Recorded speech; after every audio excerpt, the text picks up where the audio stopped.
Jean-Pierre Pernaut a dit au revoir à ses fans les plus fidèles ce vendredi 18 décembre 2020. C'est en effet aujourd'hui que le célèbre journaliste de 70 ans signait sa toute dernière apparition télévisée aux commandes du JT de 13h sur TF1. C'est donc avec beaucoup d'émotion que le mari de Nathalie Marquet a fait ses adieux avec un discours poignant, prononcé à la fin de son journal. Claque de fin après 33 ans d'antenne. C'est en 1988 que Jean-Pierre Pernaut avait pris les commandes du journal télévisé de 13h sur la première chaîne. D'emblée, le journaliste avait imposé ses petits reportages sur les villages français et sur les petites traditions des quatre coins de l'Hexagone. Son implication extrême, sa proximité avec les téléspectateurs mais aussi ses prises de position assumées au fil des années, fait de lui une figure phare du JT. Mais aussi la personnalité télévisée préférée des Français.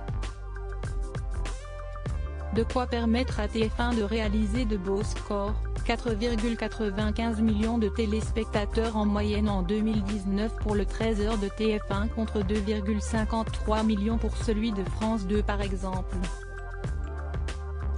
Le bel hommage du groupe TF1 ce vendredi 18 décembre, Jean-Pierre Pernaut a donc pris l'antenne comme toujours à 13h, pour présenter un journal d'une demi-heure consacré à la vraie actualité. Une ultime présentation suivie d'une émission spéciale de 30 minutes, présentée en direct par les autres présentateurs du JT de la chaîne, Gilles Boulot, Anne-Claire Coudray.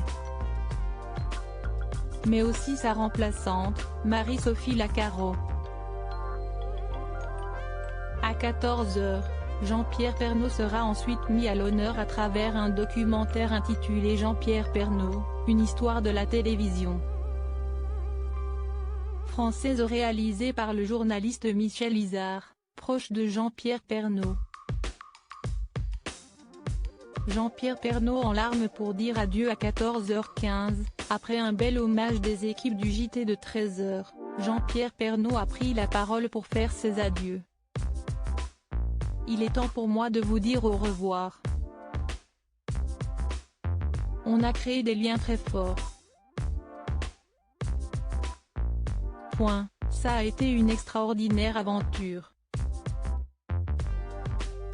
Merci à mes trois patrons, Patrick Lelay, Nonce Paolini et Gilles Pelisson. Je voudrais aussi saluer tous les correspondants, l'âme du journal. Avouez qu'à mon âge on peut avoir envie d'un autre rythme, a-t-il déclaré. J'ai une pensée pour ma mère qui n'a jamais loupé un journal, a ajouté Jean-Pierre Pernaut en larmes en évoquant sa mère décédée il y a 4 ans à l'âge de 101 ans. Je vous souhaite un joyeux Noël malgré les difficultés, je vous aime, a-t-il conclu. Par ES.